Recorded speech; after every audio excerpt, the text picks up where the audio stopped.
Upon discovering an extraterrestrial pod possessing the miraculous ability to heal any ailment, David unwittingly finds himself embroiled in a tense fight against the government. When an extraterrestrial object falls from the sky, the US government dispatches agents to investigate the matter. Agent Lubinsky and Agent Julius Stipes immediately interview the eyewitness Mr. Gutierrez, but he's not coherent enough for questioning and only keeps repeating the word rebirth. The man suddenly caresses Stipes' face and hands him a rosary. Aware of Mr. Gutierrez's blindness, Stipes is perplexed by how he could recognize his face, indicating that he has regained his eyesight. This prompts the agents to intensify their investigation of the crash site, but to their disappointment, they find no living specimens. Elsewhere, a mechanic named David Chamberlain struggles to cope with the death of his wife Jane. Adding to his troubles, an ongoing world war jeopardizes his job. David's boss Ned discourages him from taking in more commissions as the bank will shut down their auto repair shop any day now, which means that he'll lay off all the other mechanics. Accepting their unfortunate fate, David plans to hit the bar with his friends. As they hop in the car, a man named Zach approaches him in hopes of landing a job. Despite sharing that he once worked as a field engineer in the army, David bluntly says that they're not looking for new workers. That night, Zach coincidentally goes to the bar that David and his friends are in. However, he gets into a fight with the local thugs after the man dissed the military for choosing random people to join their cause. As Zach gets beaten up in the parking lot, David steps in to defuse the situation but ends up entangled in the fight himself. As the fight progresses, the thugs accidentally pull off Zach's prosthetic leg, which drives them to leave thinking that he's not worth the energy. Following the incident, David offers Zach a ride. During the drive, David tries asking the man about his experience in the war, but his companion judges him for thinking he knows about the battles when they're just scared. After dropping Zach off at the local Veterans Rehabilitation Center, David heads home. There he gets greeted by a cake on the dining table, forgetting that it's his birthday. His daughter Annabelle greets him but gets worried when she sees her father's beat-up face. As Annabelle cleans her dad's wounds, he realizes that she's brought in too much luggage for a week-long stay in town. She reasons that she's staying for good, which infuriates David because he doesn't want her to quit school. However, Annabelle reveals that his last 2 payments for her school didn't come through, leaving David disappointed in himself. He reassures her that he'll fix it, but Annabelle doesn't want him to overwork.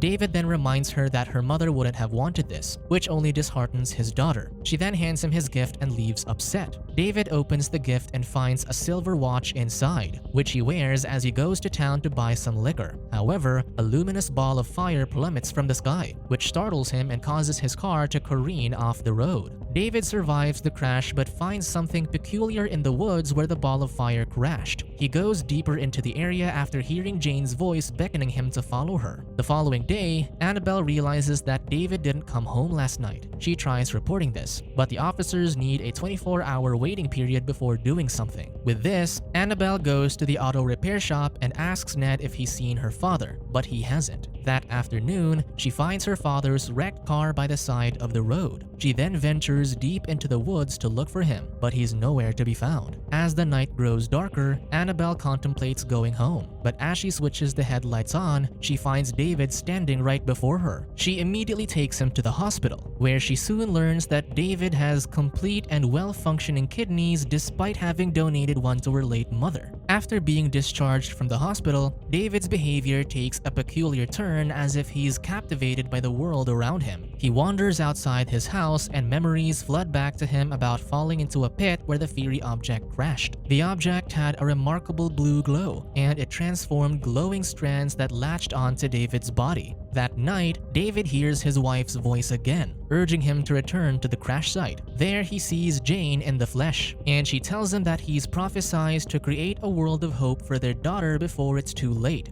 Through a vision, she shows him the current conflicts between the nations and unveils David's profound connection to them. After this, David stays up all night, creating a blueprint for a mechanism that will help him fulfill the vision. The next day, Stipes and Lubinsky plead with Agent Epstein not to shut down their case, claiming that they're close to a breakthrough that might end the war. Epstein implies that he'll only give them a chance if they come up with a strategic advantage. Later, Stipes learns from his scientists that there might be a living specimen inside Mr. Gutierrez, whom they've detained for further examination. Despite having to kill him to do it, Stipes reasons that it's for the better good. He then tells Lubinsky to inform Mr. Gutierrez's wife that her husband contracted a deadly virus and that his sacrifice prevented an epidemic. Elsewhere, Zach talks to his fellow ex-veteran named James, but they're interrupted when David appears to offer him a job. The two then head to the crash site to haul the pod into David's truck. Despite losing its glow, the pod's tiny strands are still alive, and they latch on to Zach's hand, startling him. After finishing the task, David heads home and continues creating his mechanism. Unbeknownst to him, the pod is glowing again. That night, David learns that Annabelle is planning to donate Jane's belongings. Annoyed, he tells her that she doesn't need to pretend as if her mother never existed just so she can move on. Meanwhile, Zach awakens to a piercing pain in his amputated leg. The following day, he participates in a rally against the war, but the pain worsens and even causes his leg to bleed. In his workshop, David realizes that the pod loses its glow when heat strikes it. Suddenly, Zach busts through the door and hysterically asks what he's done to him. Annabelle soon finds the trail of blood leading to their home. Inside, she sees Zach lying on the couch, heavily bleeding. She tells David that he needs to go to the hospital, but he refuses and only says that the pod is healing Zach. He then uncovers the man's amputated leg, which is slowly growing back. Despite being confused, Annabelle gets tasked to look after him while David briefly leaves. That night, Stipes hears about the recent crash in David's town. Without alerting Epstein, he insists on going there to investigate. Meanwhile, David returns with a set of oxygen tanks. He claims that the pod dies in heat, so he cools it down and brings Zach close to it. As soon as Zach places his hand on the pod, its strands quickly latch onto him. His leg quickly grows, which is a spectacle that shocks Annabelle and causes her to faint. The following day, Zach basks in the glory of being able to walk again. He then joins a shaken Annabelle for breakfast, seeing that she's still bewildered about what her father found. Soon after, they head to David's workshop, where he continues drawing the blueprint for a machine which he claims will be their protection against an inevitable event. Annabelle remains scared over what the pod is doing to them, but her father encourages her to trust him. That day, David collaborates with Zach in gathering the parts needed to build his vision. He then visits his friend Tony Cirillo, who works in a junkyard. By getting the man intoxicated, David manages to steal his keys discreetly. Using this, he and Zach drive to the junkyard to retrieve specific items. But on their way, David sees the agents investigating the crash site. Despite this, they continue the plan, bringing with them one of the cement mixers and a bunch of scrap metals. After this, they unload everything in an abandoned factory. The following day, Tony wakes up with his keys in his pocket as if nothing had happened the night before. Meanwhile, Stipes' team uncovers a stable remnant of the pod but can't find the rest. The sheriff overseeing this suggests talking to David, given that his car crashed close by, yet the man didn't have a single scratch on him. Soon after, the scientists are amazed by the sample they have, claiming that it's biogenesis that precedes evolution.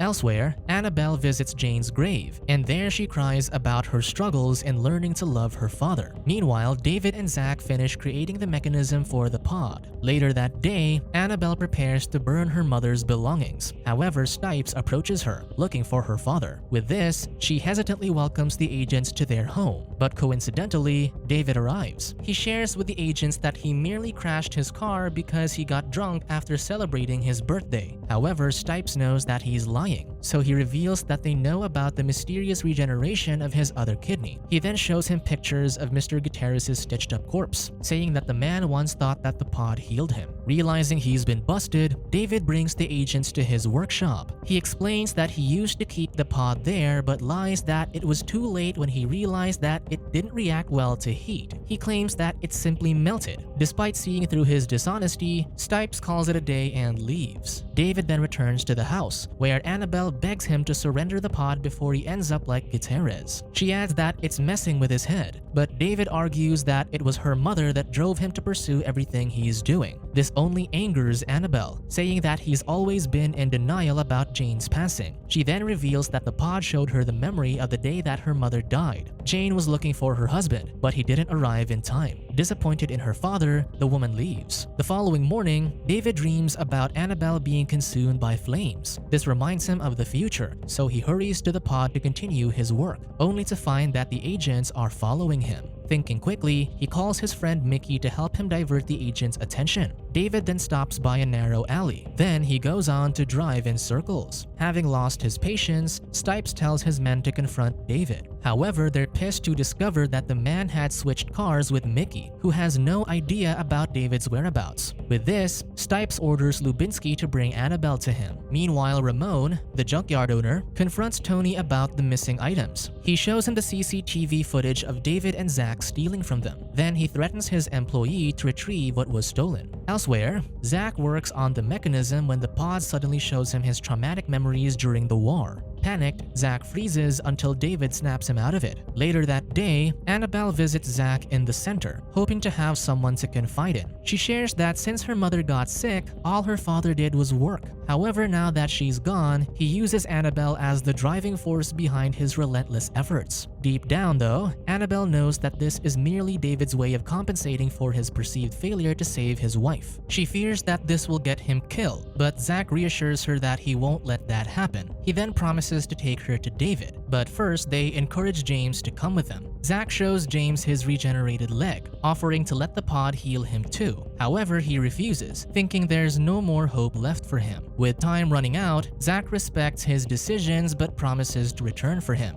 However, as Annabelle and Zach exit the building, they get cornered by a swarm of agents. Meanwhile, Tony goes to the abandoned factory where he used to hang out with David. There he finds Ramon's stolen truck, so he alerts the police. David stops him and this leads to a fight between the two. This ends when David kicks his friend, leading him to hit his head on the edge of a table, killing him. As David panics over what he's done, Jane appears through a vision. He suddenly gets transported to their living room, where she tells him to find Annabelle and Zach before the catastrophic event happens. After seeing the future that awaits, David immediately jumps into action. Meanwhile, Stipes questions Annabelle and Zach about the pod. Seeing that Zach's leg was regenerated, Stipes tries to appeal to the former soldier, pointing out how the pod could end the war with fewer casualties. When this doesn't work, he tortures Zach into giving him the pod's location. Unbeknownst to them, David has arrived to the rescue. As he sneaks his way to the house, he finds the clothes that Annabelle intended to burn, so he sets them on fire to draw the agents' attention. When their men spot this, Lubinsky heads out to investigate. This allows David to enter the house and aim a gun at Stipes. Cornered, the agent surrenders the keys to Zach's handcuffs. After Annabelle frees Zach, she hits Stipes in the head, knocking him out. The three quickly escape through the window, not knowing that Stipes is back on his feet and is aiming a rifle at them. He aims at David but then decides to shoot Annabelle to force her father to take her to the pod. As Annabelle gets shot, Zach counters and fires at Stipes. The trio immediately gets to the car, with Stipes and his men tailing after them. Having witnessed his partner shoot an innocent woman, Lubinsky becomes hesitant and tells Stipes that he's going too far. However, the man is determined to claim the pod and win the war for their country. Meanwhile, Annabelle murmurs that Jane is waiting for David. The father mourns, thinking that his daughter is dying when he created the mechanism for her. Soon, they arrive at the factory, where David quickly places Annabelle into the mechanism. However, the pod doesn't do anything, driving David into tears. Upon hearing the agents arrive outside, he douses the mechanism with gasoline, thinking that it's useless now that his daughter is gone. Unbeknownst to him, Annabelle is slowly waking up. Just as he's about to ignite the mechanism, the agents enter and order him to stop. David reasons that he has to destroy it, but Annabelle suddenly crawls out of the machine. Stunned that his daughter is alive, David freezes and allows Stipes to shoot him.